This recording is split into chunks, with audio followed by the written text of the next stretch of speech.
All right, I'm going to conclude this chapter here with this final video. I'm beginning on slide number 60 and continuing on. But one of the things we ended with last time was some of the challenges to globalization.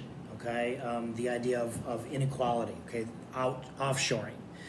The idea that, okay, it's great we're buying cheaper products, but at the expense of American jobs, is that a good thing? The other issue is we privilege economic efficiency over the environment, over animal rights, over human rights, over local traditions. In other words, we make the market. Remember what I said? One of the aspects of modernity is this: we find our meaning from the market. So if it's all about the market, if it's all about if people will buy it, why don't we sell it? Well, then the environment and human rights and animal rights and even local traditions, okay, perhaps moral traditions get basically thrown to the wayside because the almighty market has to be served. The almighty market must become ultimate, okay? And then, of course, a lot of these political distortions when foreign businesses become more important to a country than perhaps the needs of its people. Because again, if you get a foreign business into your country, it gives you all kinds of money that perhaps you didn't have before. So I put a couple of quotes here, the next several slides. The first is what's called a backlash to globalization.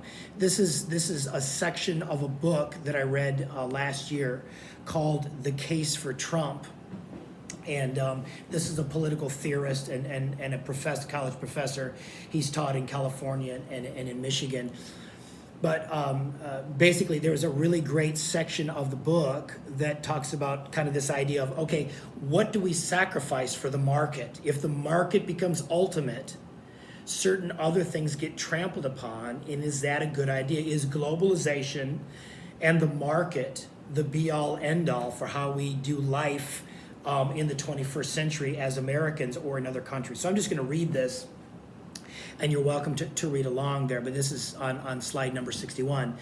He says, the creative destruction of constant constructing and demolishing businesses, farms, and companies in the endless pursuit of greater productivity in the market.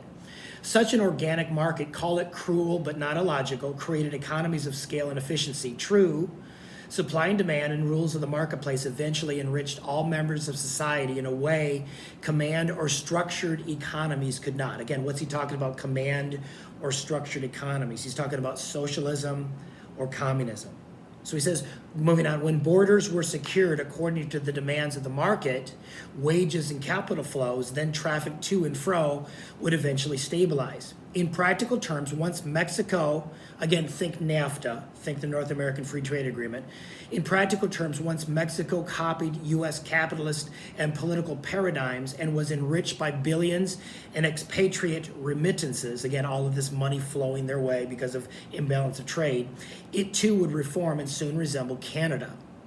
And Canada and America did not have to export their citizens to neighboring countries. Moving on slide number 62. In such pure Republican commercial orthodoxy, free trade encouraged competition. Competition ensured greater efficiency. Efficiency brought lower prices and better living standards for everyone.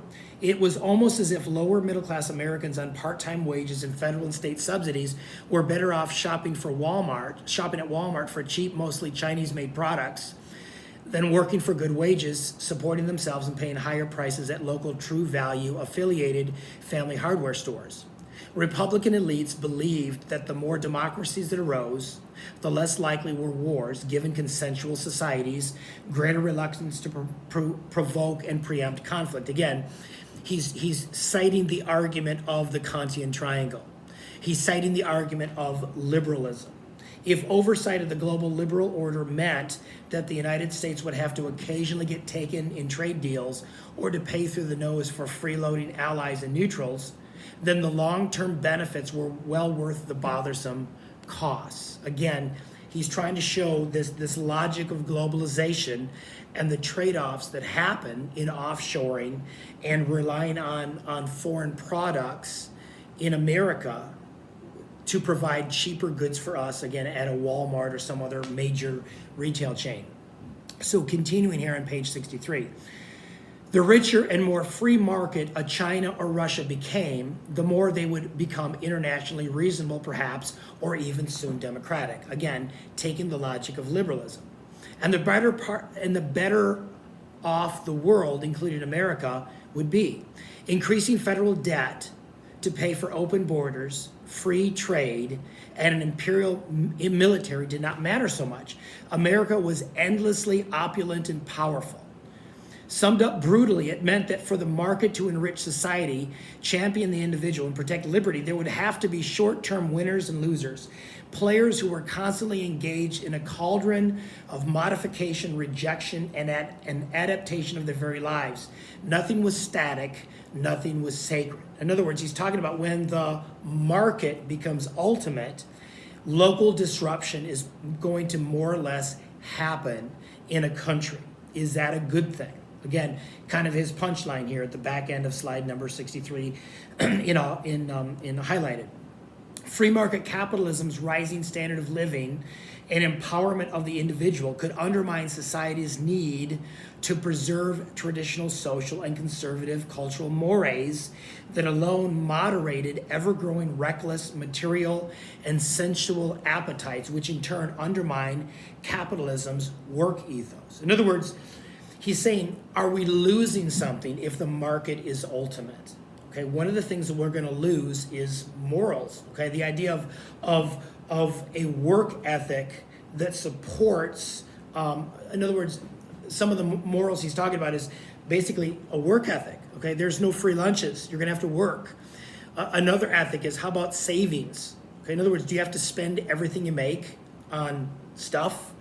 How about saving something? How about basically denying yourself, working hard, saving, denying yourself, so that perhaps you've got a nest egg for a rainy day, not unlike what we're dealing with in this coronavirus.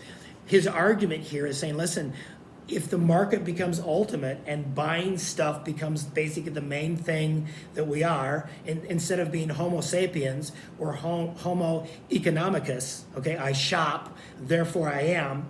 He says what that does is that creates material and sensual appetites that undermine capitalism's work ethos. Again, I think it's a very interesting argument. I think it's a good argument. And again, it's one of those challenges to globalization and the almighty market.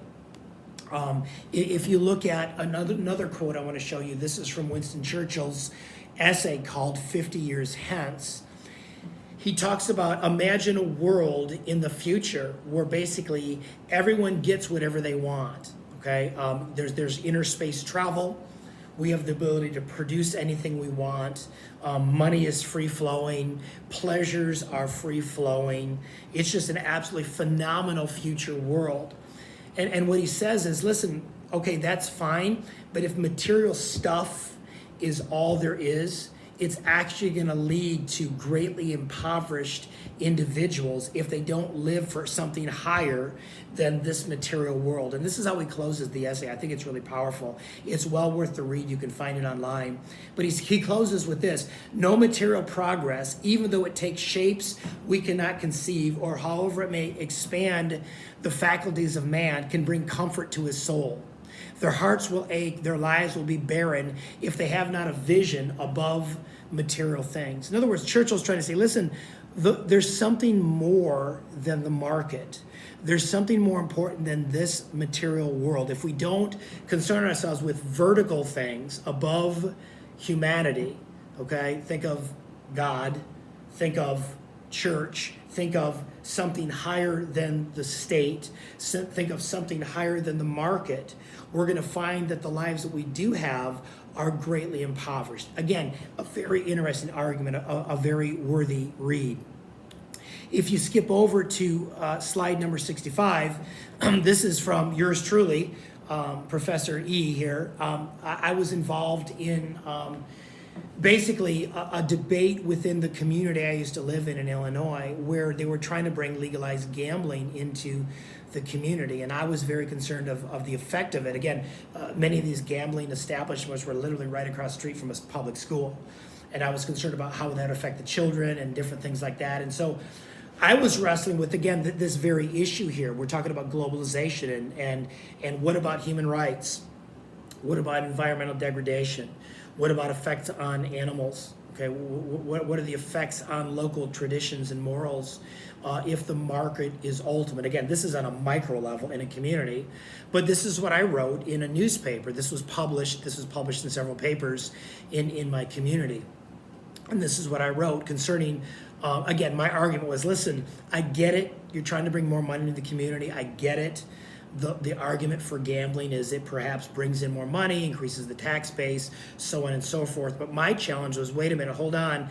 Perhaps there's something higher than money that you need to be thinking about. So this is what I argued. A people beholden to a community standard no higher than the market principle and self-interest awakens permissiveness in consumption, amusements, and personal gratification.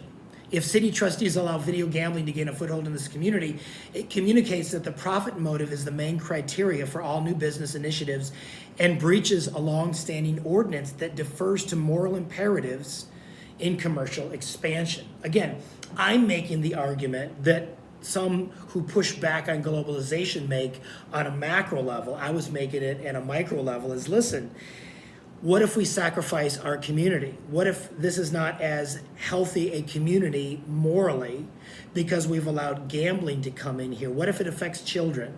What if it affects low-income families? What if it affects our schools because you've got a gambling establishment right next to a school? Again, an argument I was making, and you can take a look at that there. So again, as I conclude this section here on some of the pushbacks to globalization, globalization is a great thing, okay? Probably this shirt that I purchased cheaply was a product of globalization. Probably a lot of the clothes that are in your closets are a product of globalization. That because we buy them offshore, or from countries and companies that produce offshore, we can get really good products more cheaply than if everything was made in America.